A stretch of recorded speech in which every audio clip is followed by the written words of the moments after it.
గ్రామాల్లో BRS party cadre కోల్పోయిందన్నారు మంత్రి వివేక్ వెంకటస్వామి.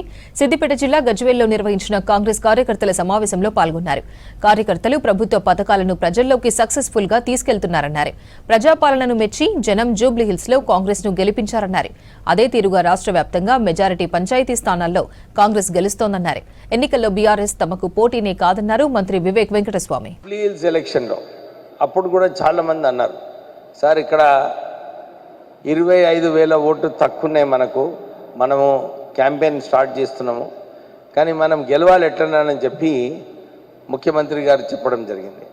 మీనాక్షి నటరాజన్ గారు కూడా నాకు 3 సార్లు సర్వే చేసుకున్న తర్వాత వాళ్ళు ఇండిపెండెంట్ సర్వేలు చేసుకుంటున్నారు. అరే బహుత్ ముష్కిల్ హేయా, చాలా కష్టంగా ఉంటుంది జూబ్లీహిల్స్లా, మీరు ఏం చేస్తారో పోయిరామని చెప్పి వారు మాకు పంపించడం జరిగింది. మీరు అందరు బిలీవ్ చేయాలి, ఎందుకంటే మనం 25,000 ఓట్లు తక్కువ అన్నప్పటికీ కూడా మనం మళ్ళీ 25,000 మెజారిటీతో గెలిచినామంటే మన పార్టీ ఎంత బలంగా ఉంది, మనం అందరం కూడా అది దృష్టిలో పెట్టుకోవాలి. సో మనకి ఇది ఒక మంచి అవకాశం అన్నమాట. ఈ సర్పంచ్ ఎలక్షన్స్లో మన సత్తా ఏముందో మనం చూపించుకోవటానికి ఒక మంచి అవకాశం.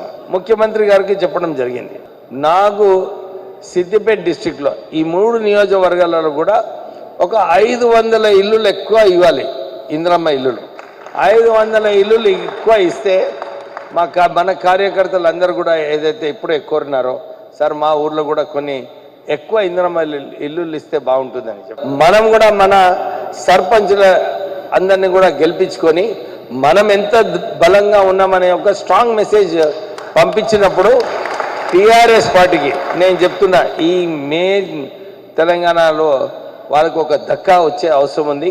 ఎందుకంటే మనం చూసినాం ఈ 10 సంవత్సరాలు వారు కేవలం ఒక కుటుంబ పాలన చేయడము, అవినీతి చేయడము, అహంకారం, ఏదో మాకు ఎవరు ఏమి చేయలేరు, మాకు ఎవరు ఓడించలేరు, మేము ఇష్టం వచ్చినట్టు చేద్దామని చెప్పి వారు ఏదైతే వివరించారో ప్రజలందరూ కూడా వారికి ఒక సరైన గుణపాఠం నేర్పించడం జరిగింది. మనం గెలవాలంటే అందరం కూడా ఏకతాటిపై ఉన్నప్పుడు డెఫినెట్లీ మనము మంచి రిజల్ట్స్ తీసుకురావచ్చు అని చెప్పి నాకు ఆ నమ్మకం ఉన్నది.